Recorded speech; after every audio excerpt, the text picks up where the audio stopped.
Hello and welcome back to Something Rotten. We have a very special episode of the podcast today because we are talking about Call of Duty World at War, a game that has strangely been one of our most requested games for this podcast. Blake, you've got these requests, right? It's like literally World at War and then the Suffering of all games. Like it's could not be too weirder. I mean, the Suffering I understand, but World at War has caught me off guard. But now that I've played it, I don't know. It's like a pretty good pick. So we're talking about Call of Duty. This is our third episode in the Call of Duty series, but Blake Hester and I are not alone because we are joined by two esteemed guests, both Reed McCarter and Ed Smith of Bullet Points and various other prestigious freelance outlets. I mean, both of y'all have just written for lots of places. Thank you for coming on Something Rotten. Thank you for having me on to talk about Call of Duty. Thrilled to be here. That's right. I mean, previously, if you're a longtime Something Rotten listener, you will remember Reed from the Kane and Lynch episode, which was a cruel and unusual thing that we did to you by having you come on to talk about Kane and Lynch Dead Men. But now you're on to talk about a better game, a more evil game, all of the above. We'll find out. I would say my professional relationship with Reed has been cruel and unusual because he made me play Wolfenstein Youngblood for Bullet Points. And just recently, he reviewed the new Call of Duty for Game Informer. So it's just this sadistic relationship we have here. Yeah, it's just a little back and forth. What's a little video game misery between friends? That's right. Reed, I did really enjoy that Game Informer review of the new Call of Duty, and also I had someone recently in the comments of one of my videos being like, "Oh my god, game journalists are paid off. You think that the new Call of Duty is really a 9 every year?" And I was like, "Hey buddy, they're not. Game Informer gave it a 6, so fuck you." Yeah, they were that took me back. The comments on that one were great. I don't think you should even reveal that you ever look at the comments, but there was one that was like, this guy, he doesn't think that Call of Duty should exist. He launches petitions against it. And I was like, man, you get, like, Call of Duty is what I'm in this for. This is this is what compels me. This is what keeps me in video games, is Call of Duty. Look, I think the Game Informer community is great. But we have attracted some of the dumbest human beings to that comment section, and they came out in full force for the COD review. Ed, what is your professional or non-professional relationship with the Call of Duty series? Kind of similar to the relationship that a guy who's been kidnapped and kept in a basement for 15 years by somebody might have with their kidnapper. I feel sort of betrothed to it. I've got a kind of Stockholm syndrome thing with Call of Duty, right? Where I know that it's evil and that it's wrong, but I also feel sort of indebted to... I feel kind of gaslit by Call of Duty. I feel sort of indebted to it. I feel kind of obligated towards it. I feel like I have to have opinions and thoughts and write about it, even though it kind of contradicts the vast majority of my sensibilities and preferences when it comes to kind of taste and things like that. To put it into more kind of like sincere and earnest terms, I find it very fascinating, Call of Duty. I think it's like the sort of synecdoche, the kind of embodiment, the distillation of everything that we might discuss, both good and bad, in relation to video games. It's the purest form. It is diamond. The purest strain of game. Yeah, absolutely. And so neither of you will have heard Blake and I's thoughts on Call of Duty 4, which we talked about in the previous couple episodes. But just quickly, do you have specific opinions on that game, on the original Modern Warfare? All-timer. One of the greats. Yeah. Yeah, I agree with Reed. I think we talk about this sometimes on Bullet Points. We sometimes... we feature a game and we kind of say, this is one of the games that is why we started Bullet Points, why we kind of thought that shooting games were worth discussing long form in the first place. And I think the original Modern Warfare is one of those games. For me, it's without a doubt the best Call of Duty. It's Categorically so. a fascinating perspective, given that Blake ultimately decided that I think he hated it by the end of our recording, right? It was so weird because like going into it, replaying it, like it was also my favorite Call of Duty. I don't know if I have one at this point because I like my opinion completely changed. I guess my favorite now is just like the shipment multiplayer map. But yeah, I think there was like a general just like I've played so many Call of Duties in so many years that the mechanics started to do little for me. And also we just happened to start playing it on the 20th anniversary of the Iraq War. And I just wasn't mentally equipped to like deal with that as someone who has only known the Iraq War my whole life. I was like, I can't do it with you, Call of Duty. But World at War, on the other hand, I'm having better emotions about. And it is just so fascinating to go from COD 4 to World, to play them in chronological order, basically, because I mean we can get into this a little, but the reviews of this game were generally like, it's pretty good, it's a good Call of Duty, but like really makes you remember how Modern Warfare was cooking with gas. Like I think a lot of the reviews were kind of like, this is a good game, but also a step back when Call of Duty had just taken like an enormous leap forward.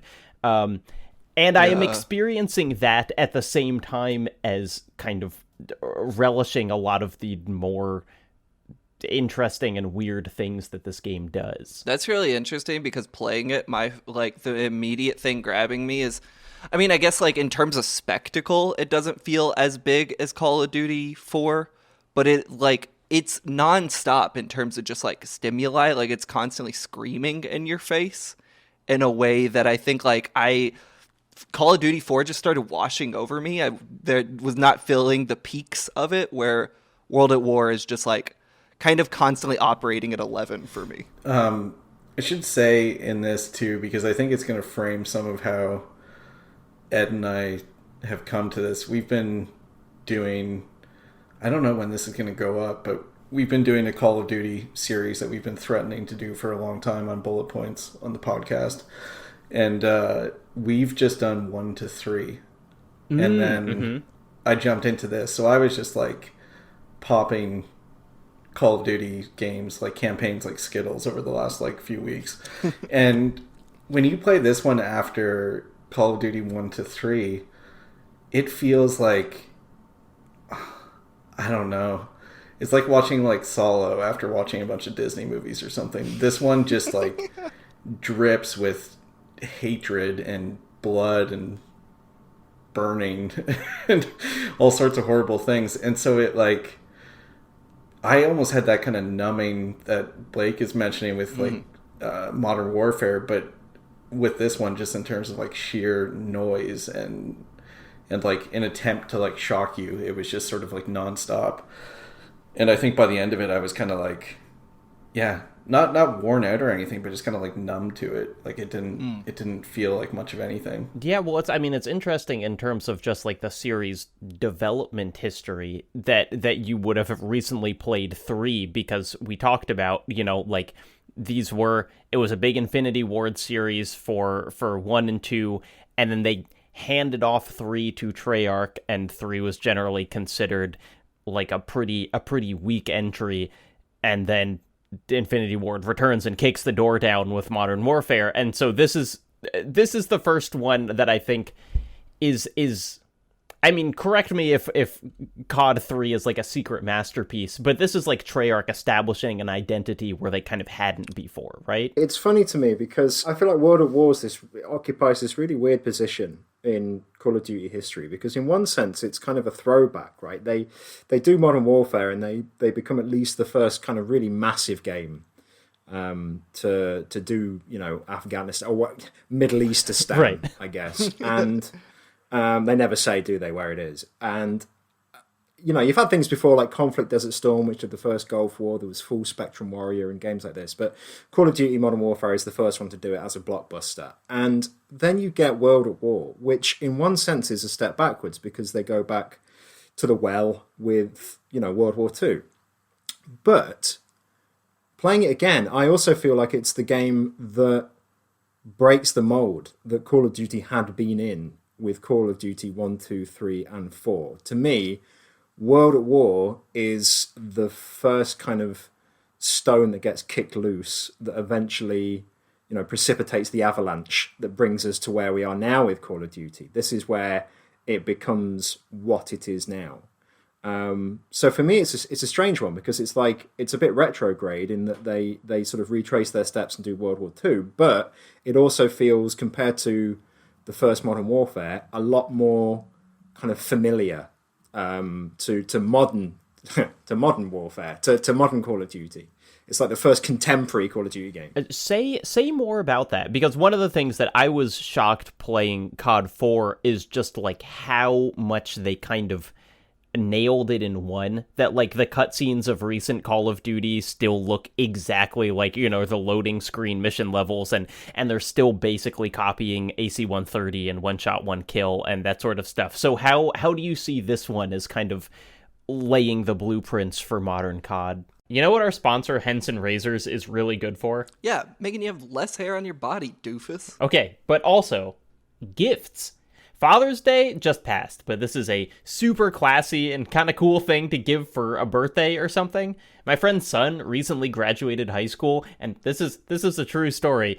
He got him a Henson razor as like a "you're a man now" present. Son, here's your razor. Jacob, you're like 26. How do you have a friend that just got a son that graduated high school? Because I have mature friends, Blake. Well, regardless, I hope your friend remembered to go to hensonshaving.com, use the promo code ROTTEN, so he could also give his son a free box of blades. Happy graduation, son. Here's 100 razor blades. So I think that in the first three, there's a sort of overture. We talked about this actually in our COD 2 episode, which we only recorded last night, just as a peek behind the curtain. But in the first three Call of Duties, there's a kind of overture to like history and sort of dignity and a kind of like, not exactly somberness or sobriety, but we're meant to sort of reflect on capital T, capital M, the meaning of the war. And I think you get that, certainly, that kind of comes to a head, that kind of reaches a climax in Modern Warfare where, you get the nuke level, where you die from the nuclear bomb, and there's this, you play through this kind of slow death.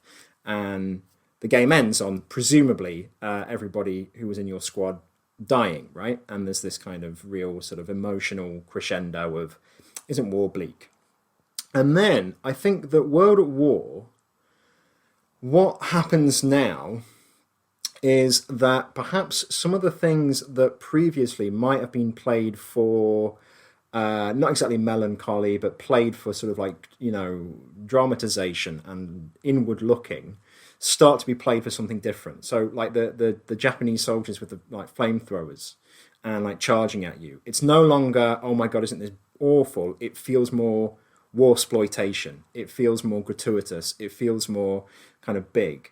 And the other thing that I think is really vital to understanding this game is the fact that this is the one that introduces the zombies mode, which becomes, it's not just like an add-on to Call of Duty as we go forward. It becomes like, it's something that I think really sort of bleeds into the identity of the game as like as a product, as a package.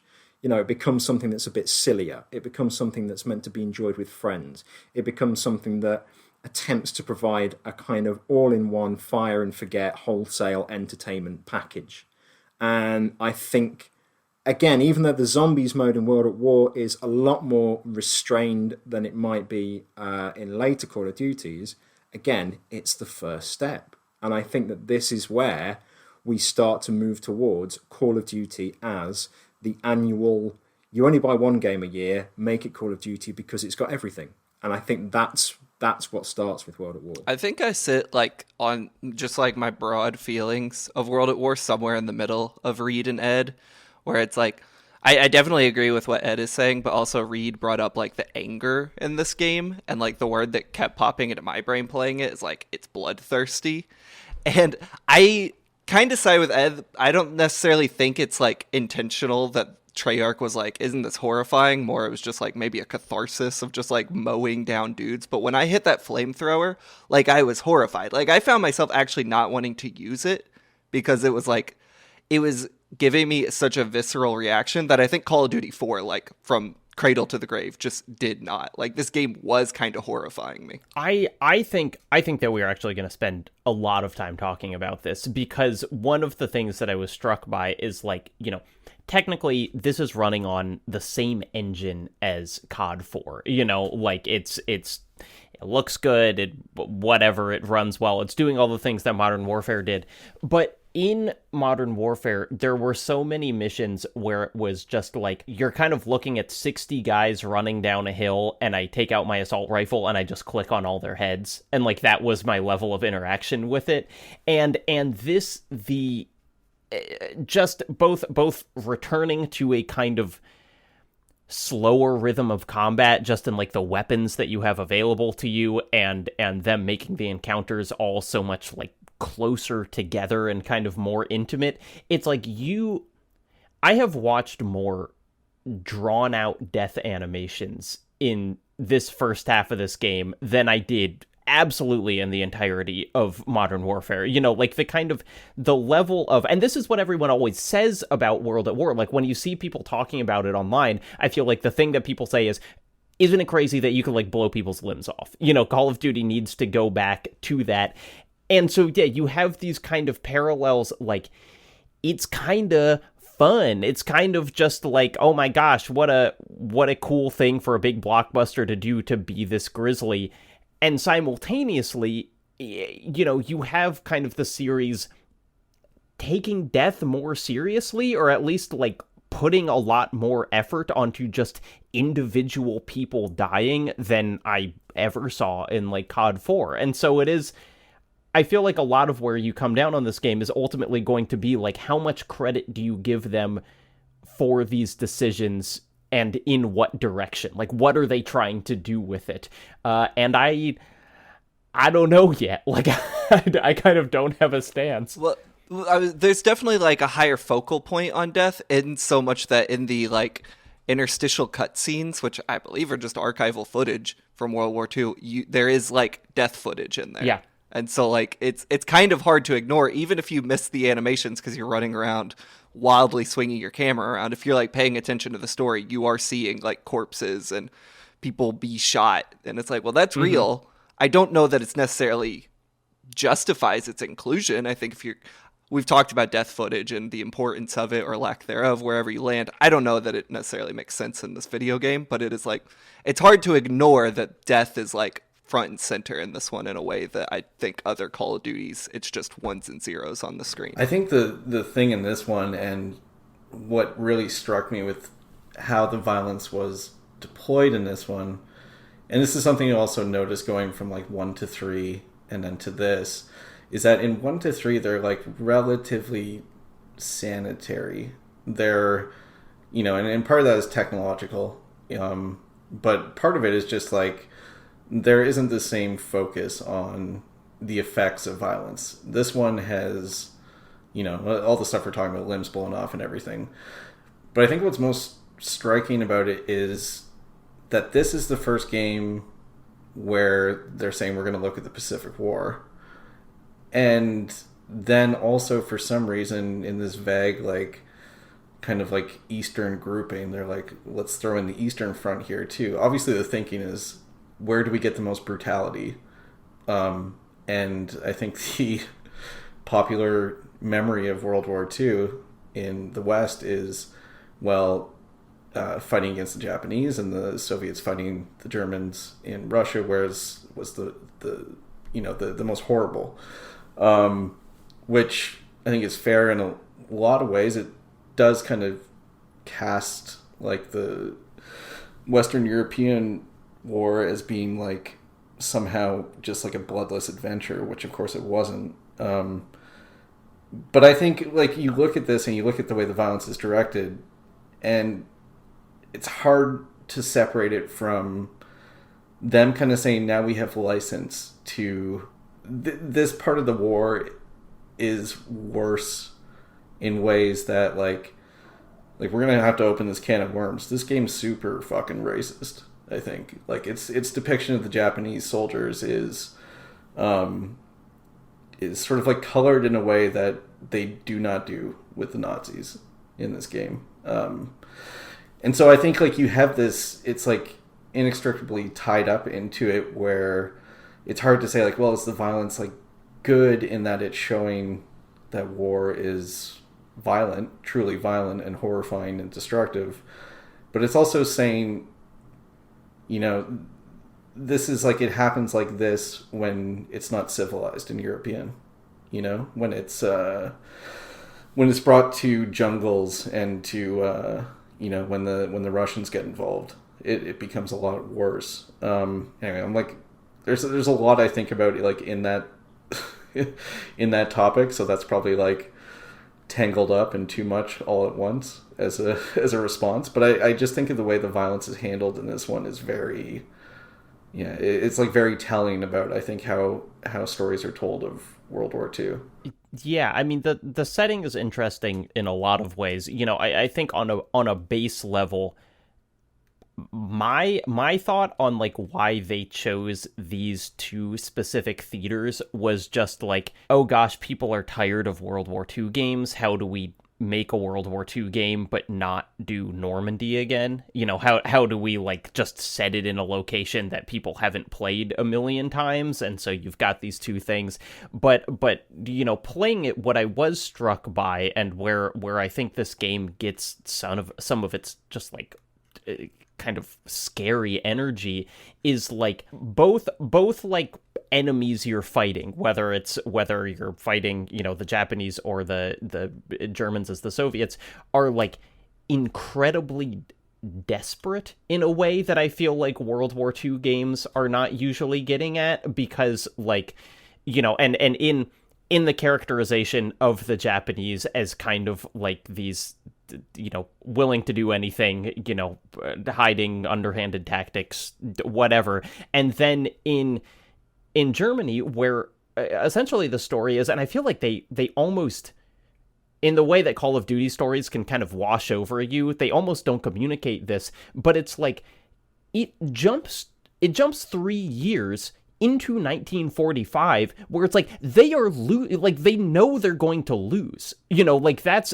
is kind of the interesting thing about fighting the Germans in this game. And if you look at them, they already all look fucked up as your fight. Like all of the enemy models are already like bandaged and kind of like shitty looking and whatever. And so you have in the pursuit of this more gritty, bloody warfare, you know, they have totally stripped everything away, where it does just kind of seem like it's like we are going to get to kind of the basest people trying to kill each other because like almost, I don't know if absent of ideology is the right word, but it's just kind of like everyone is so desperate in the fighting here in a way that obviously other World War II combat situations are also desperate. Any war is, but the storytelling about this is significantly different than those kind of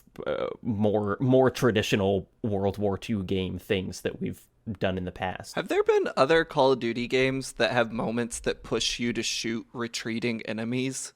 Because at least one mission in here is the Americans. The Japanese are like, they're retreating, they're out of here. Or no, maybe it is the Soviets. One of them. No, it's the Soviets for that, because I was quite struck by that. And similarly, when someone like breaks through a wall and they're the Nazis kind of dying on the floor, but they're not dead, and he's like, fuck it, shoot them. Like, you know, they're not going to do anything, but they're Nazis.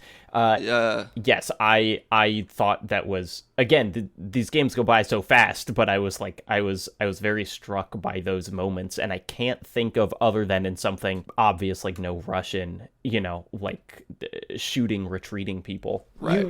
I mean, there are little bits like in the first Call of Duty. There's like that Pegasus Bridge sequence where you capture a bridge and then hold it against a German counterattack, and then your reinforcements come in, and you know they're like fleeing at the end, and you can kind of keep shooting them, but it's sort of, you know, it's not presented the same way of you know, like you know, this has like Gary Oldman doing his like Red Scare voice of like, you know, like gun them down, comrade, like the fleeing fascists, like gun them. like it calls attention to it, right? It wants you to really know these guys are running away and they're beaten. Yeah. They're no threat to you anymore. That's like certainly one of the more notable things in this game. I don't have anything smart to say about this, and divorcing it from maybe how its representation and all that. I do like that occasionally some of the Japanese soldiers will pop out of tall grass and start running at you. It's a good little horror moment. It scares me every time. Just want to call it out. And in trees as well. You know, they I don't like them nearly as much. That's well, it took me a long time to even realize that they were fighting in trees. I mean, I have just on a pure gameplay level, I died way more playing this game than I did in the first half of COD 4, and in a way where I eventually kind of had to shift my thinking. And again, kind of a conceptually cool thing where I was like, oh, this really is about like fighting for every inch, where like in COD 4 I was kind of like running into buildings and then I would like shoot everyone in the building and then run to the next building and do the same. And in this it's like getting from like one tree to another tree like 15 feet further up feels really kind of big and challenging in a way that is, again, communicating out of the desperation of the fight or whatever. In general shooting thoughts, Ed and Reed, you know, in the how do the guns feel question that every review has to answer. I wanted to come back. I will answer that. I wanted to come back just a couple of things beforehand. I forgot who it was who said it. Someone said like I don't know really what it is that they're trying. I've not been able to pin down what it is that the game is trying to do. I totally agree with that, and I actually think that is kind of fundamental to the development, again, of the Call of Duty identity, where the objective of these games is to present such a kind of almost like dizzying array of images, game modes, interpretations, different emotional moments, but also moments of complete like unemotionality, that it becomes impossible to kind of pin down anything. And I think I've written a few things about this in the past few months about how Call of Duty is the kind of the ultimate kind of like postmodern gaming experience where there's no truth. Like it can be anything, it can be nothing. It can claim to be about something, but it also does such a kind of equally competent job of making sure that you can't accuse it of having any convictions at all. But it can look like it has some. But then it doesn't look like it has any. But it can look like it, but it doesn't look like it, right? And it's like mercurial. It just doesn't have any strong identity. And I think that you do start to see that in World at War. And that kind of ties into, again, something else that that was being talked about the, you know, like soldiers running away in the Soviet levels and being encouraged to gun them down and things like this. So you see that definitely in modern warfare as well. Like, for example, in the crew expendable level, when you first kind of arrive on the deck of the ship and there's a few enemies who are kind of asleep in their bunk beds, or one of them's drunk, and the SAS guys just, you know, kill them even though they're completely, even though they're defenseless. And then in the AC-130 mission, there's a few instances where the guys on the ground are actually kind of running away now. They're backing off, but you can still, you know, bomb them and shoot them and kind of kill them even though they're retreating. And I think that it's interesting because in that game, Modern Warfare, there's almost a kind of anti-war polemic in those images, in the death of the Jackson character with the nuclear bomb, the ending where everyone kind of dies, even though they bring Price back in Modern Warfare 2, which I think is a real mistake. Whereas in World at War, it's one of these kind of like, not to, you know, rely too much on a cliche, but it's a kind of cake and eat it thing where you get the sort of horror of, oh my God, the Russians, you know, are shooting the retreating Germans. But obviously that is then couched in the fact that the people that are being shot are, you know, Nazis. So there's a kind of like moral hygiene there. And then they also kind of flip it around, where even though when you're playing as the Russians, you inflict these kind of atrocities, when you're playing as the Americans, the atrocities are kind of being inflicted on you by the Japanese enemies. You know, they seem like the brutal and the vicious and the kind of, almost like animalistic, to be honest, in the way that they're presented. So what ends up happening is that in some levels you feel like you've got some kind of moral responsibility, or you've done something that's kind of morally questionable, but then in some other levels you feel like you are, a victim, and that you're the one who's got your kind of back against the wall, and that you're the one who's being, the kind of victim of like a war crime. And so there's no sort of like anti-war diatribe there. It's like it's sort of 50-50. You commit atrocities, you're the victim of atrocities, and it kind of cleans you, or it kind of like protects you, I think, morally, to the point where there's not like a kind of straightforward, this is what the game is about or is doing. And then to answer your actual question, in terms of the shooting, I think it feels really, really kind of empty. I think from the very first level, which opens with, I think, there's like a Japanese guy who leans over you, and then your American comrades come in, and like a bayonet goes through his back, and there's a gunshot. And I think straight away the guns sound really weak. They sound really puny, and there's still this kind of lightness and like weightlessness to the combat and to the violence, which I think runs through quite a lot of the Call of Duty games. So again, this sense of the kind of atrociousness or the brutality of war is really kind of undermined by the fact that the actual combat, the actual act of aiming and shooting a gun and killing someone, feels quite kind of removed. So I don't really feel like it's. Yeah, the combat to me is not very kind of like meaningful or representative. It's quite sort of benign and quite sort of banal, almost by design, or definitely by design.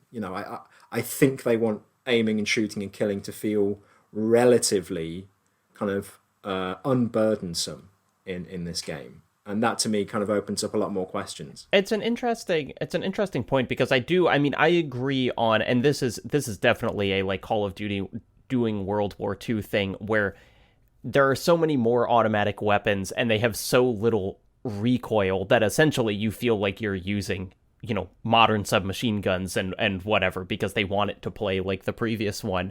I do think that the kind of the inherent conflict in the game comes in when you start using something like the flamethrower or like the trench gun, which are, I think, feel really like something. I mean, like using the flamethrower in this game, I think, is really intense, and the death animations that they give people, and the kind of like the gruesomeness of how you can like watch people char, like their entire kind of like skin texture changes, and it feels like a statement, but at the same time they're like, hey, go pick up the flamethrower, and then you pick it up and it starts going like and they're like playing like cool guitar riffs, seemingly undermining again all of the animations. And again, like the trench gun is, you're like blowing off limbs in a way that I haven't seen before in previous CODs. But is it like, is that a commentary on war being cruel and intense, or is it cool body feedback that they're going to then expand to put in the Nazi zombies mode? It's hard to say. I was just gonna say, and I wanted to to pose maybe the ultimate like something rotten question about this game is, do you think this game thinks that what it's showing you is horrifying and something to like recoil from, or just cool as hell? Because the music in this game too is fucking hilarious. I was like, I agree. I think it wants it both ways. I don't think it's didactic. I think you're right with it, like that archival footage stuff too. Yeah, totally. And like they do try to have the gravity when they feel like it's when it's to their advantage. I think it wants to horrify you so that you as the player feel justified in engaging with what it's asking you, almost like not to use this quote, but like get your hands dirty to keep the worlds clean or whatever. Like, I think it wants you to think like, this is terrifying, this is awful, this is scary, but it is necessary within like the narrative of the game, and also just to like complete a mission. But like, I think it is both ways. I also, the first time I realized fucking distorted ass guitars we're playing, which I don't think were even really common until the 60s. So No, we still had like not historically accurate. Les Paul doing like sped up tape stuff with like Yeah. like little jazz guitar licks. The first time I heard that, I was like, are you fucking kidding me? Also, I want to circle back. I think I'm enjoying playing this game more like, I don't know, intellectually perhaps than Call of Duty 4, but like actually playing it, like the mechanics, I do find this game fairly unengaging.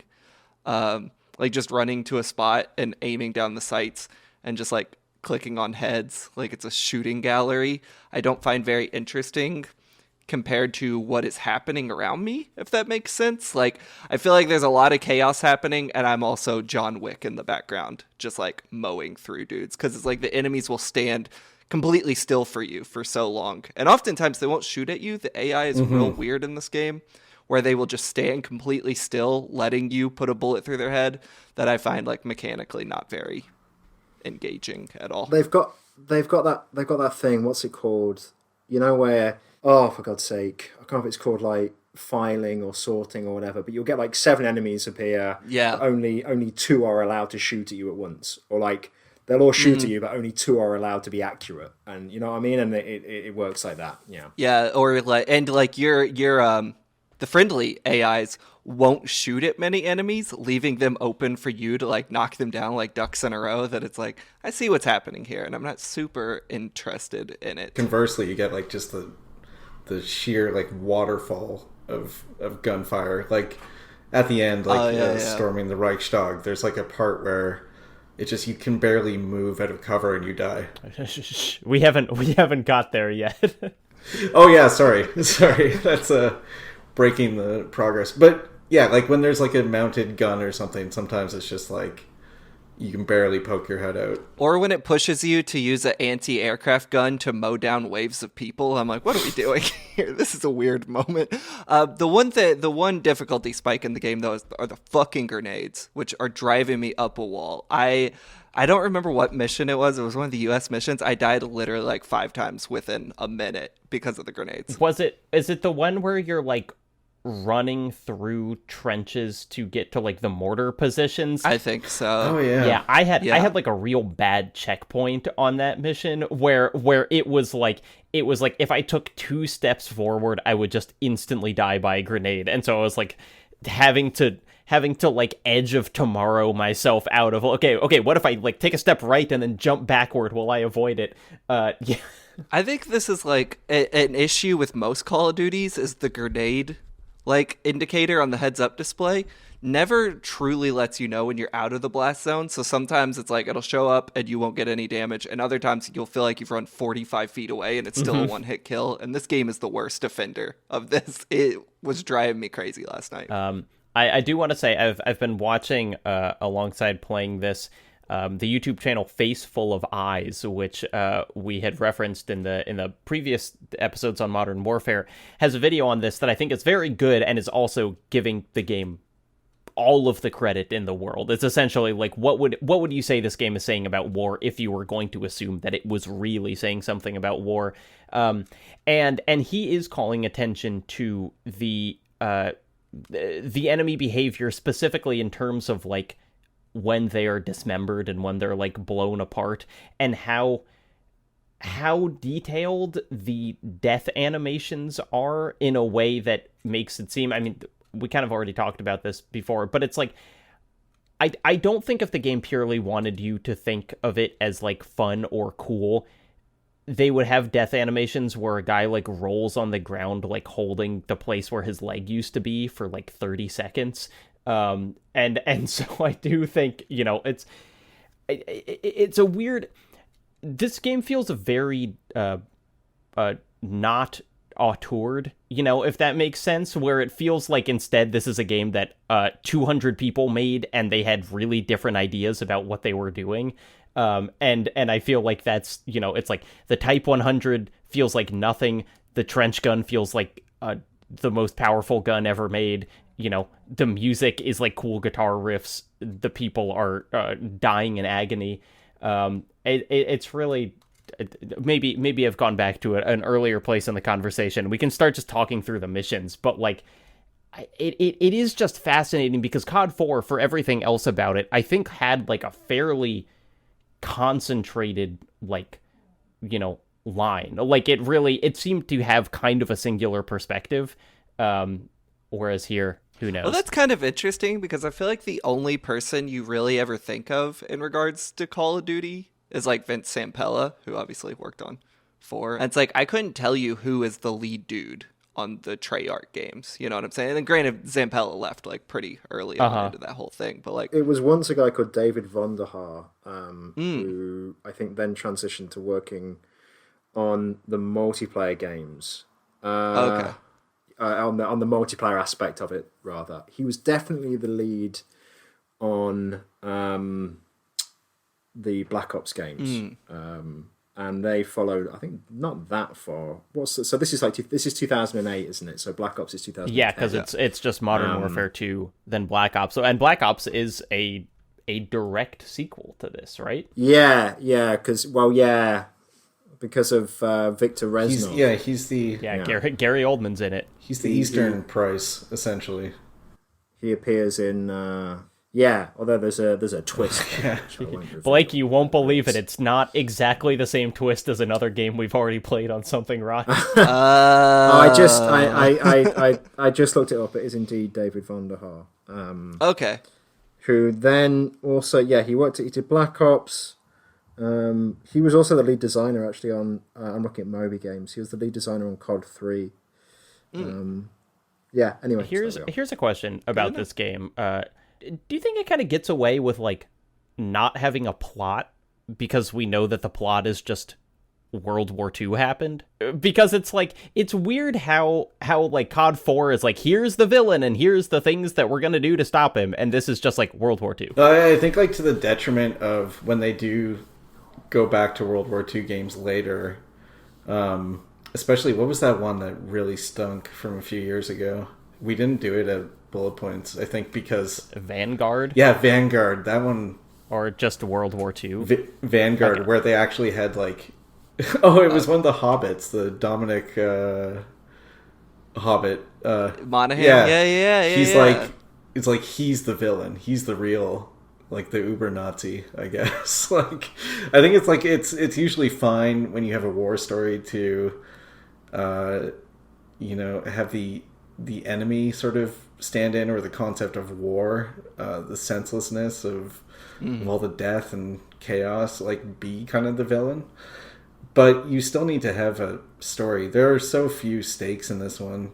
Like I think like something Jacob was saying before about in the Soviet, like the Eastern Front stuff, when it skips ahead a few years, because it starts off like during the Battle of Stalingrad, doesn't it? Yeah, so it starts in 1942 in the Battle of Stalingrad. Yeah. They have the contractually obliged enemy at the gates of course. Yeah. Oh yeah, you start off in a pile of corpses, right? Mm-hmm.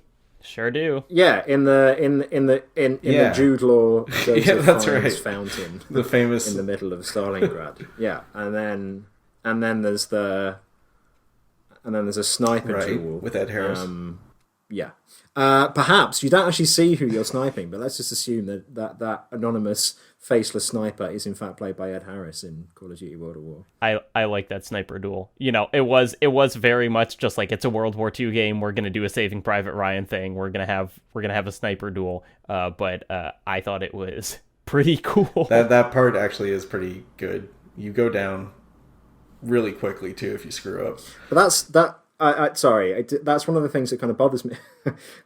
About it, right? I just don't buy it because it's like, oh yeah, keep your head down because if you get shot, then you get two. It's like, well, no, I've been shot 1,000 times by this point.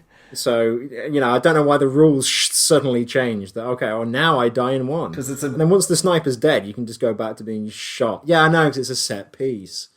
I know. No, but a sniper can hit the exact nerve centers. They're masters of shooting. No, it's actually like the Uncharted thing where when the screen gets bloody, that's just your luck running out. Yeah. And then the last time you're shot for real. Yeah, the sniper knows the crit spot. Yeah, exactly.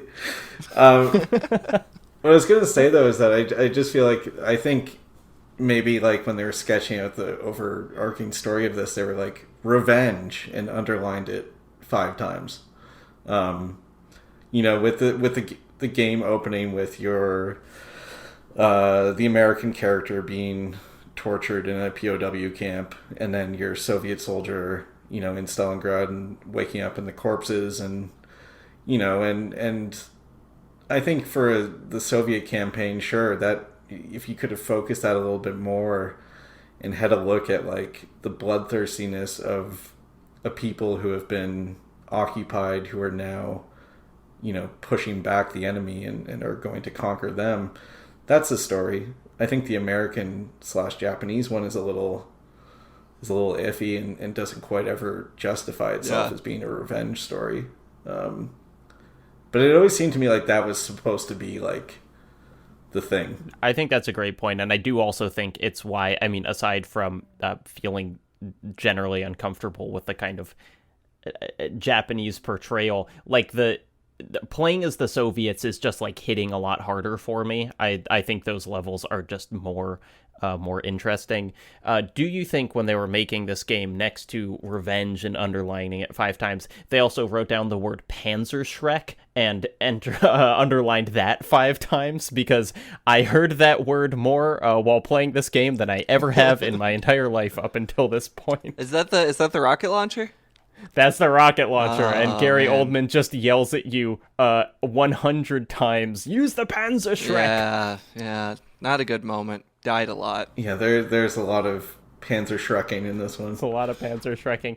Blake, can I tell you something in confidence? I mean, yeah, we're recording, but go for it. So I'm pretty sure I'm gonna live forever. I'm gonna be the first immortal man. Here we go. I am big into long-term planning. Let me give you an example.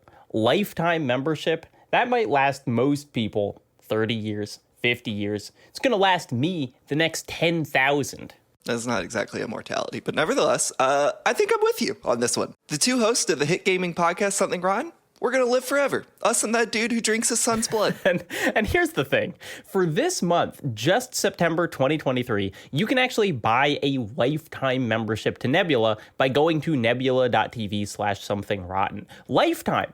That's forever. I feel like we haven't reminded people what a good deal Nebula is recently. It means you get every episode we release early, meaning you can listen to next week's show right now. It also means you can listen to Nebula-exclusive bonus episodes of the pod, where we keep some of our best guests under lock and key, such as, but not limited to, Gareth Damian Martin and Noah Caldwell-Gervais. And it means you don't have to hear ads like this one. The listeners love our ads, though, Blake. They love hearing us be goofy. Nah, I don't know about that. When they join Nebula, they'll also get access to all my exclusive videos I've made for my YouTube channel, and, most importantly, they'll be supporting the show. Something Rotten has the space to get better and more ambitious because of people signing up for Nebula using our code, nebula.tv/somethingrotten. Okay, but getting back to this immortality thing, what's your strategy? I don't have a strategy per se. I'm just kind of hoping God will award it to me based on how many times I've beat Resident Evil 4. Is that what Judaism is? I'm tired of the modern world, Jacob. Oh, I can't wait to hear where this is going. Everything is just like designed to be cheap and break after one use. It's all plastic, and it all just kind of sucks, and I just end up throwing it away. Except for this one thing. Blake, if this is about Gundams... Except for these 2 things. I'm talking about my Hinson Razor, Jacob, the sponsor of this podcast. See, unlike everything else in my life, this is solid. It's metal. It's designed to stick around. And here's the wildest thing. Hinson Shaving is also an aerospace parts manufacturer. I didn't know that until reading this right now. They're making and engineering their razors with the same kind of quality and precision. Do you know about the diving board problem, Jacob? I absolutely do not. So, all right, hear me out. So razor blades are like diving boards. If they stick out further, they wiggle more. And this wiggle is what causes cuts and razor burn and all that stuff you don't want on your face or other parts. But Hinson razors are so engineered they only stick out 0.0013 inches, which means the blade doesn't wiggle at all, and so the shave is super smooth. The thing is like the stiffest diving board ever. This analogy, it works. That's good. You're telling me it's good. It's good! You can get one of these razors, which is also long-term and affordable and a sustainable way to shave, with a free box of blades by going to hinsonshaving.com and using the promo code ROTTEN. Hey, free box of blades. That's pretty rotten, huh? Blake, I have to tell you, I was just kidding about all those questions I asked. I have a Henson razor, and I love it. It's so nice. HensonShaving.com, promo code ROTTEN.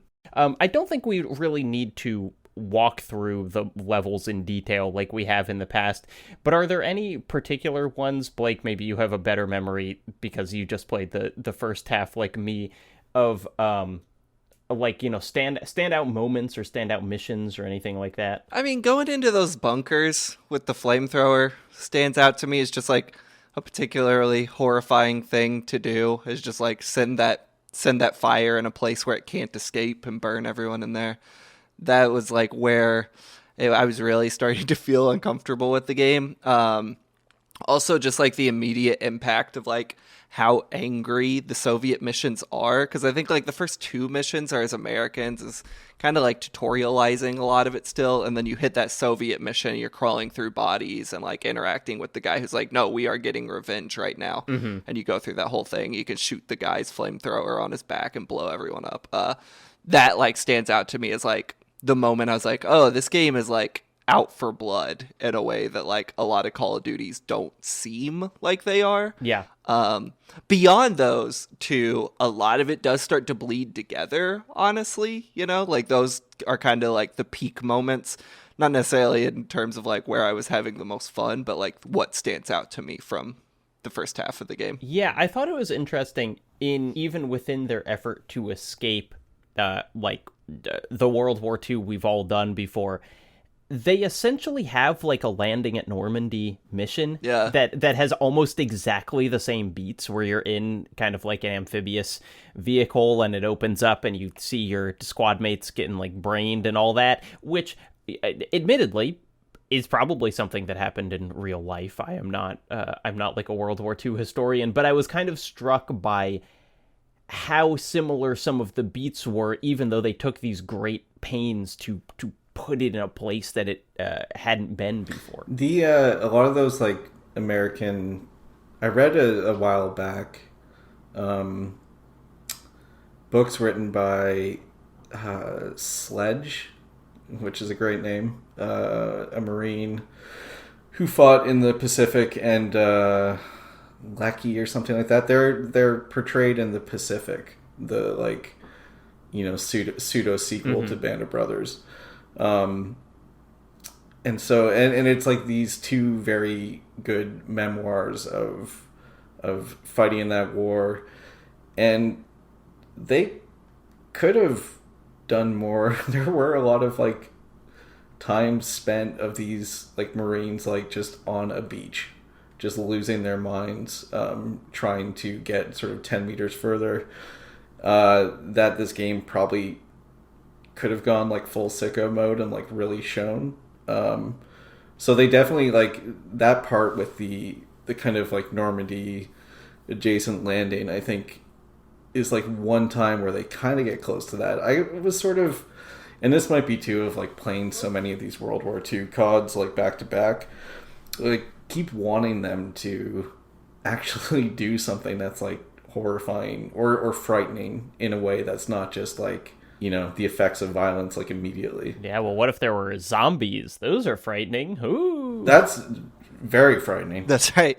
That's something we talked about a bit with Call of Duty 4, was like, why can't we have a moment where we are like, hey, these are teenagers and they're going to be disenfranchised by like what they're, not disenfranchised, but like they're going to be horrified by what they're asked to do. And like, you know, a lot of those people when they left that war were like firmly against the Iraq war. And it's like, why can't we do something like that? Why can't we show that? I understand there's like anti-war sentiment in Call of Duty 4, and I think it has some standout moments, but I feel like it could have gone farther in exploring what that war meant for some of those kids that were over there.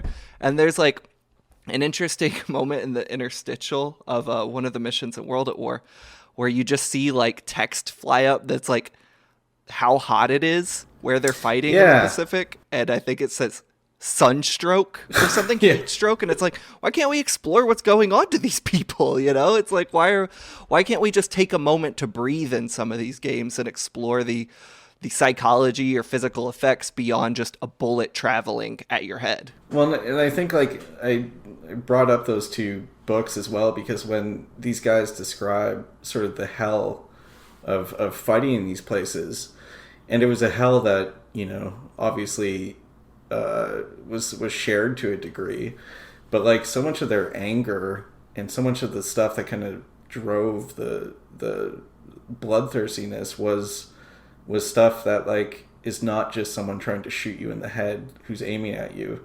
You know, they're talking about being on beaches and just being shelled for hours, and just what that would do to your brain, to just like the randomness of and the noise and the sort of like sheer overwhelming nature of it. But then they also talk about like it's fucking hot and you're like getting stung by mosquitoes all the time, and like, you know, you don't have enough to eat and everything's damp all the time. And it's like you could set some of this stuff up in a way that kind of gives you a bit more to go on for why like Kiefer is like screaming constantly in this game than just that, like, you know, the POW camp at the beginning. Yeah, well, and this is one of the things that I think it speaks to Ed's point about the guns feeling kind of like limp and just kind of, I don't know, calls into question like how effectively could any video game really do this, because like, you know, I think any commentary on how punishing this is on like soldiers kind of runs into this game has to control perfectly. It has to feel as snappy as you want. The gun needs to aim right where you want when you want it, and that, you know, that makes you feel super capable, not like a guy who has been losing his mind on a beach for days. But also, you know, then thinking about the inverse, I'm like, would I be happy if it was just like, you know, the screen got wavy and I was like wiggling my gun around? I don't think I would, because like, again, Modern Warfare did that when Modern Warfare, or like the 2019 Modern Warfare, when it was like, oh, child soldiers, they can't hold a gun as well. And I thought that was pretty weak. What about Max Payne 3? A game that makes you feel like you stink of booze and old sweat constantly. It's a fair point. But you shoot pretty well. I don't know. I mean, I took those pills and my health went down. That's a good point too. The only points in Max Payne 3 I did that is when I tried to bullet dodge and went like straight into a wall and it just like crumples and falls to the ground. Jacob, I think that's a good point, but like also this is a hypothetical. The game doesn't do it, so we won't have an answer. I think like it is a bummer to see no attempt across the two Call of Duties we've played here. I agree. I think like if you when it comes down to it, if they did attempt something, it probably wouldn't have landed. It probably would have felt kind of vapid, like that child soldier thing. But it's like I still would like to see the attempt, even if it's a 10-minute set piece in a mission, or 5-minute set piece in a mission. 10 minutes would be kind of long, but I think it's the lack thereof that kind of like leaves me wanting more. I think that the reason that you don't see these things and that you'll never see these things is because why would they do it? You know, like what's in it for them? What is in it for them? Like these conversations assume that you know, Call of Duty or games of, you know, equivalent sort of size and magnitude are, you know, kind of artistically ambitious, and the kind of powers that produce them have, you know, aspirations of producing something that is kind of subversive or transgressive or, you know, kind of artistically right, like viable in the way that we're describing. I don't think that's true. I don't think that's true, and I don't say that as a judgment. I don't say that with like sass or with necessarily criticism. I just don't think that there is really any of this intention in the production of this thing. I think that the reason that we'll never really see anything like that from Call of Duty is because it's you know, proven to be a success without it, and not even just without it, but like despite it, you know, like being the complete opposite of all of these things is what has made it successful. But they do try, though, you know, like in these different ones. I think I think I used to feel like that, right? And I think that the way I feel about it now is it kind of relates to something I said earlier on, which is that they Call of Duty is built to appeal to and engage and sort of activate as many people as possible, and that also includes this kind of like precariat of, you know, maybe slightly sort of higher minded game critics. And so they have these kind of like slightly, you know, I think they're quite sort of like facile and kind of lip service moments where it's like, oh, maybe there's someone who works at this game studio. There's someone amongst this kind of 400 people strong team who's got a little bit of kind of aspiration towards these things that, you know, we write about and that we want to see. And that, but it's there not because it's actually intended. It's like Goldstein in 1984. It's like something for us to all latch onto and keep our interest, and something that kind of engages like a certain percentage of the audience. But that's why it's there. It's not there because it's like legitimate and like heartfelt. It is by design. It is there simply to make sure that podcasts still get recorded about it, because it's that is what Call of Duty wants: exposure and more and more and more. I think I agree with, not to keep being a centrist about it, but I think I'm falling in the middle here, where it's like, I think earlier games had statements. Like in the last episode, or maybe 2 episodes ago, we read some quotes from the piece that Katie McCarthy and I worked on about No Russian, where the guy who, like, you know, worked on Call of Duty Modern Warfare and Modern Warfare 2, the original ones, not the more recent ones, like, he did speak to some of the statements they wanted to make. I also think as the series has gone on at such a popular level, and they have become more in bed with you know, celebrities and weapons manufacturers and the United States Army, like, the actual statements have been stripped away for, like, a word that Ed used earlier, for like warsploitation, where it's like putting this stuff in the game but ostensibly not making comments about it. It's more just like, here is the thing that happens, but there's no statement, or at least they're not saying it is. So I think it's kind of both ways, where there used to be more attempts at statements and now they're just like hollow images meant to kind of be shocking in the moment. Yeah, I think that they've become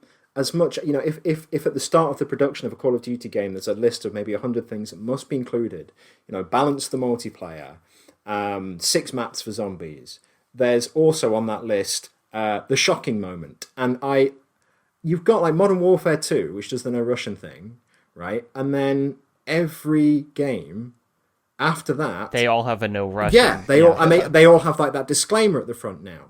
It's like with the Far Cry series. Yeah, it's a trademark. Like, you know, there's kind of like that hallucinogenic moment in Far Cry 3 that engaged a certain, it engaged a certain section of like critics and writers, and, you know, a certain kind of response, and so it becomes a feature and something that is marketable. It's like the first time that, you know, a Marvel movie had like an end credit sequence. It's like, oh my god, there's this surprise sequence at the end of the credits. Oh wow, that's novel. But then it becomes simply subsumed into the product brief.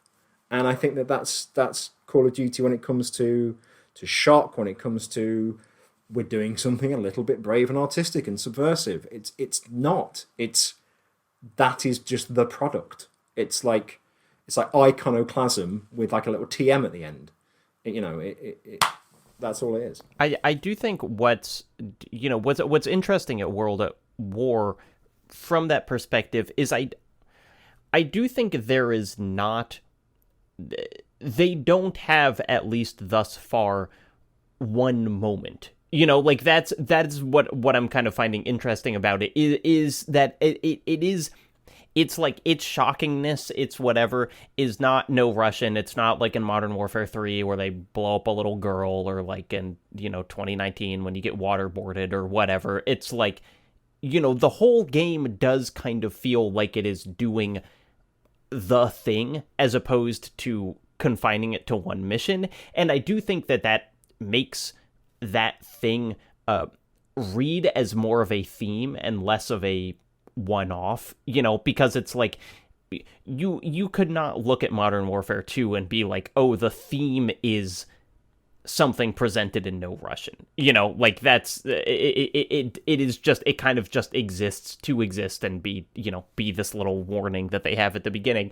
And this, you know, for all of the cynicism that I still have about the series, I do think that it is so like the the anger, the bloodthirstiness of this game does run throughout in a way that I think makes it more, it feels more what the game is about than those kind of isolated, shocking moments that you see in the future. Yeah, I mean, that might just be a product of coming out a year after Call of Duty 4, development was already probably a long ways, and it's a pre-No Russian world. Maybe No Russian was like the deciding moment where they're like, we have to have this one thing. Oh yeah. I agree, but it's like, I do think this is in the same way as you can look at that AC-130 mission Right, sure. in COD 4 isolated and be like, wow, what a powerful statement on modern warfare.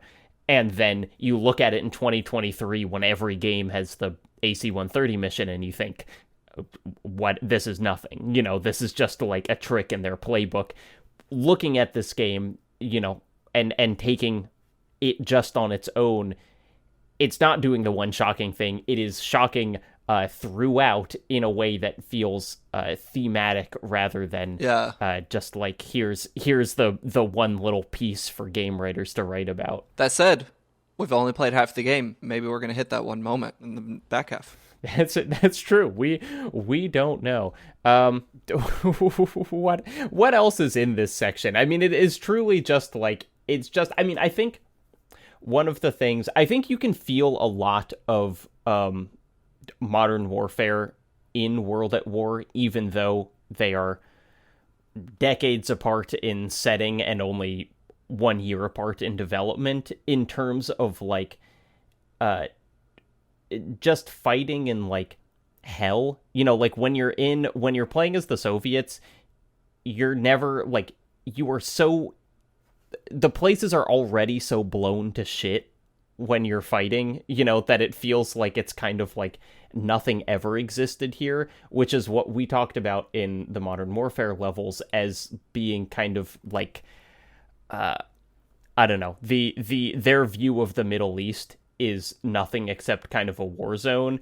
But here, I think it is actually significantly more striking that it is like, look at Germany, this used to be a place or whatever, and now it is just kind of like absolutely destroyed, or, Stalingrad or whatever. Yeah, that's definitely something. Like the American and Japanese stuff is like, you get the sense of this is not home turf. The way they're showing it, they're not going to show you anyone who's like indigenous to any of the islands that you're on there. It's just war zones. But yeah, I think there's maybe a version of this game that is, and whatever, you critique the game you got, but I kept thinking of, I think there is a version of this game that is either just focus on the Pacific or just focus on the Eastern Front that would work a lot better. And I think for the kind of like Treyarch, like kind of like thrash metal sensibilities, it's the Eastern Front. I think that's what they needed. I think they're in their element a bit more there. Is Treyarch the one that put Avenged Sevenfold in one of these games? Yeah, it's the end of Black Ops 2. That was cool. This is, Cool this moment. is actually, I actually kind of like that. I genuinely like that, because that to me is what Call of Duty actually is. Like that's what they keep missing. It's like they're following the wrong star. Like forget. This is why I really like Infinite Warfare, which got fucking torn to pieces by people. But that one's got like just no pretensions towards reality. And Black Ops 2 actually is the same. I think it's one of the better ones, because it's just foot to the floor, two fingers up to good taste, and it works. And I think that Call of Duty, like up to a point, it's emulating like Enemy at the Gates, Saving Private Ryan, things like this. The Modern Warfare 2019 is copying Zero Dark 30 and the Hurt Locker, right? And it has these aspirations towards meaningful war films. I want Call of Duty to be more, like Inglourious Bastards or The Dirty Dozen or something. Like I think that's what those are the films that ought to be inspiring it. In terms of like, it feels like you're talking about like the level design. There's something definitely. I think there's something definitely to be said about that. It's a really strange one because it's in a bombed out, ruined Stalingrad, and in this kind of like blown up, pockmarked by explosions, Pacific front. But at the same time, because it's video game, and it's Call of Duty is like a superlatively designed, underlined video game. It's designed, and so even though the environments are kind of, this place has been destroyed, this place is not for a person, the navigation is always quite streamlined, and your kind of understanding of the topography and where you're meant to go is always quite straightforward. It's not like you feel lost. It's not like you feel kind of like baffled. It's not like there's anything kind of evocative in that way about these locations. It's like it's a masterpiece in signposting where you need to go next. It's only instead of corridors, it's like a blown out bit of wall. Instead of an arrow saying go left, it's like there's a fire in the distance or something. It's like, but what else could it be, right? I mean, what else could it be? It can't be, it can't be like open world. It can't be we're going to drop you in a level and let you get lost for 2 hours, because that's not Call of Duty either. But again, it's this sort of like tension between we want it to feel kind of like apocalyptic and look at the state of this place, but we also want you to get through it pretty quickly and not feel overwhelmed or too kind of burdened by the fact that you're here. There's a real kind of conflict in that. I have a question for y'all. It's a trivia question. Do you know what the best-selling Call of Duty is? I was going to say the best-selling game. Black Ops 1, for some reason. Black Ops 3. I for a long time it was definitely Black Ops 1 for a long time. I don't know if it has been replaced. Maybe, I mean, I think it is still Black Ops 1. Yeah. Which is a kind of mind-blowing statistic for me, both because it was now 13 years ago, and also that's kind of the, I don't know how much we can assign it to just like that was Call of Duty's, biggest heyday. The second best-selling is Modern Warfare 3, which came out the year after. But like Black Ops 1 being the best-selling is so interesting in context of World at War, because it is, it's the next big Treyarch game. It is technically a sequel, and yet it is so, I mean, I haven't played Black Ops 1 since it came out, but like I remember it being this incredibly kind of densely plotted, almost like a like an airport novel thriller, with like, oh, it's got so many twists and turns you won't believe it, and so for that being the follow-up to this and like chronologically in the same timeline as World at War, which is a game that has effectively no plot, is just like it's a really kind of fascinating thing. And maybe we are all just kind of, by talking about the campaign so much, we're kind of being stupid, because it's like we know most players don't even touch the campaign. Like how much is it just like, they like the multiplayer, they liked playing Modern Warfare 2, so they're buying the next one. So I was just going to say, I think one of the reasons that Black Ops 1 is, was like the most successful is maybe because it was, it felt like it was the first, the thing I talked about earlier on, like the package was really established by them. Yep. We're going to do a campaign, perhaps in somewhere that you've not seen before, like we did in Modern Warfare, and then like we did in Modern Warfare 2, where it's a little bit more futuristic. We're going to have the multiplayer that you know and love now, that was kind of established and formalized in Modern Warfare 1, and that we've kind of iterated on since. And now you also get the zombies mode, which is not in Modern Warfare 2. We kind of like prototyped it in World of War, but now we've made it into like this fully fledged thing. So you're getting 3 game modes in one. They've kind of, I mean, Modern Warfare 2 did have the Spec Ops mode, which was kind of their like co-op secondary to the campaign and whatever. But it is, I do think of Black Ops 1 as being the one that kind of cemented, like, you are getting 3 things. Right. And even now, when you buy it, now it's kind of, you get the campaign, you get multiplayer, you get Warzone, feels like the 3 things. But it's like, yes, that it's everything you need, baby. You buy a Call of Duty, you're going to play it for 300 hours. Like, best hour per dollar you can spend. Well, at the end of this episode, which is the first half for us, but Ed and Reed, your final word on World at War until you cover it on your own podcast. Where do you think, I guess in terms of, it's a boring question after all of the kind of thematic stuff that we've been talking about here, but just in your estimation of the series, do you like this game? Do you think it, just in terms of Call of Duty's own relative scale of good and bad, is it near the top? Is it near the bottom? What do you think about World at War? I'll just have to consult my 900-page ranking of Call of Duty campaigns that I keep next to me at all times to see. You know what? I think, when I thought, Jacob, you were just going to be what are your kind of final thoughts? I keep coming back to... Oh, sure. Yeah, look, you can give those... No, I was just going to say, because right away that made me think of sort of what Ed said, of you can kind of place this one in the... It's a Rorschach test of what you bring to it, I think is kind of where you can land on it in terms of the violence and kind of the purpose of it and everything. But then when I think of it in the kind of, the hall of Call of Duty, it probably is one of the more interesting ones. Not to say it's necessarily the best campaign. I don't think it's the most thrilling campaign. It's kind of just serviceable. In that sense, it's in terms of playing through it, it's maybe kind of middle of the pack.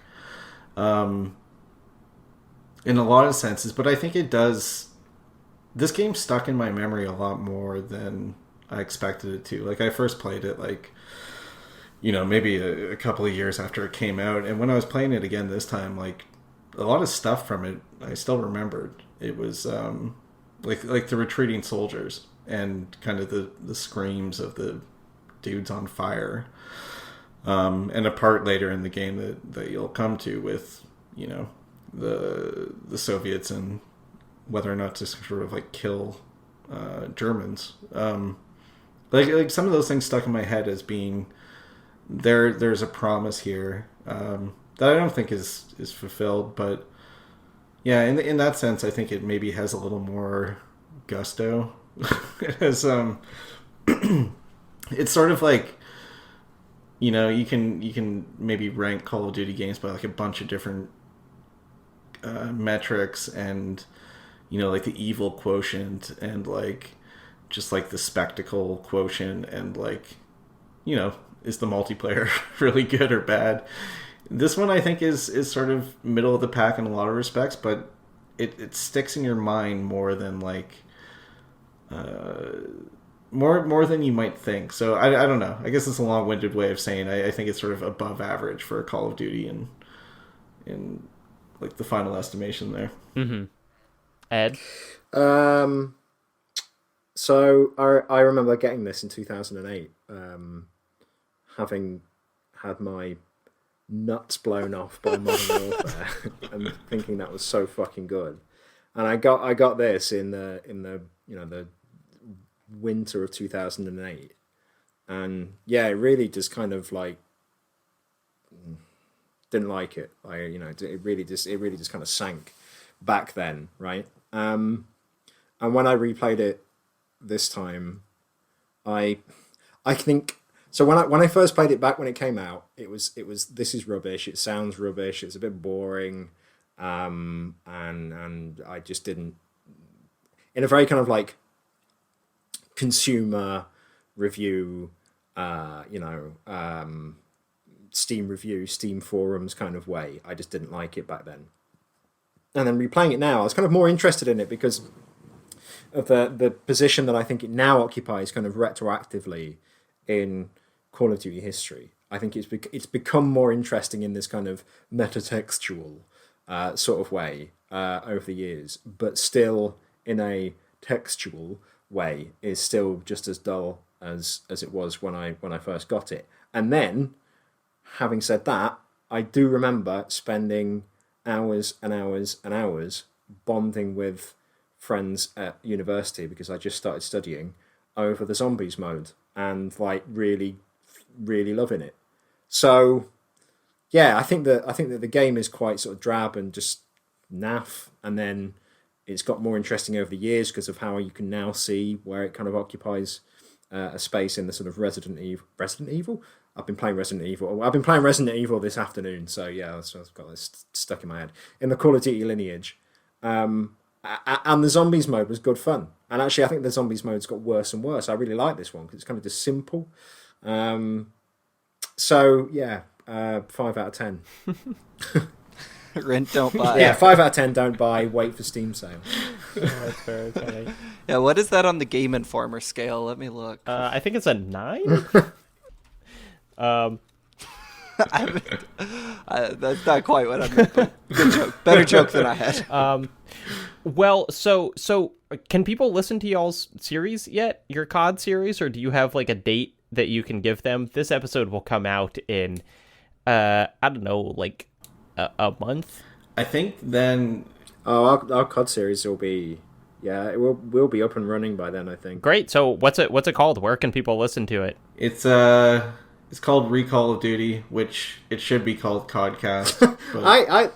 Yeah, that title needs work, but we're stuck with it now because, yeah, are we stuck with it? We are, aren't we? We are, because years ago, Yusuf Cole, the other third of our editors, was reviewing the Black Ops reboot, and so he enlisted me to like play all the Black Ops games, and then podcast about each one of them. And so we were like, this is Recall of Duty, who cares, just get it out. And then it kind of made sense to stick with it. So I think we are stuck with it, Ed. But again, long way of saying we should be maybe an episode or 2 up by now. I think we're going to put them up every 2 weeks, and they'll be on bulletpoints.com/Patreon, where you can support Bullet Points, and where we do things like these podcasts to try to entice you to pay for the writing, which is all free and takes way more time than podcasting. And you should. Bullet Points is good as hell. I was really enjoying the article that y'all published just the other day about the end of Like a Dragon Ishin. As someone who finished that game recently and did not know exactly what I should be feeling, I thought that was a really canny article about it. Is there anything else individually that either of you would like to plug? I don't think so. I don't.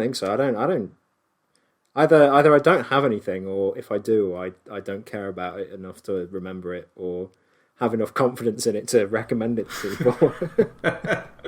I mean, if you want to like put my bank account details on the show notes, and if people just want to wire me some cash, then that's always welcome. But first it's got to go to paypal.com/gamequery, and then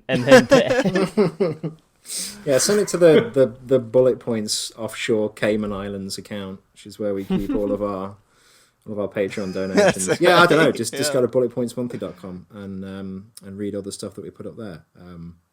Yeah, we've been doing it nearly 10 years now, haven't we, Reed? Something like that. The site the podcast is started almost 2000, almost 6 years old, and the podcast is probably getting on close to a decade. Which is exciting for me because I'm about to celebrate my 21st birthday in about a week. Very impressive. Well, thank you both so much for coming on. I think especially after our kind of like getting lost in the morass of COD 4, it was really I don't know. I just very much appreciate both of y'all's thoughts on this game and the COD series as a whole, which is just such a fucking tangled knot of it's like the most successful franchise in the world. Isn't that just like nuts to think about? That it's like, yeah, here's This game makes more money than the Avengers. Yeah, how can you not? Yeah, it's wild. Want to talk about it? I think a lot of and a lot of mainstream games critics don't want to talk about it, and I guess we're the Patty Hearst of games critics, and we're bound to the Call of Duty every year, and we can't tell if it's a good thing or a bad thing anymore. I mean, I think it's remarkable that despite the faults and evils of Call of Duty, I think they're worth talking about, which is not things you can say about every game of this caliber. Like, I'm not going to talk about every FIFA.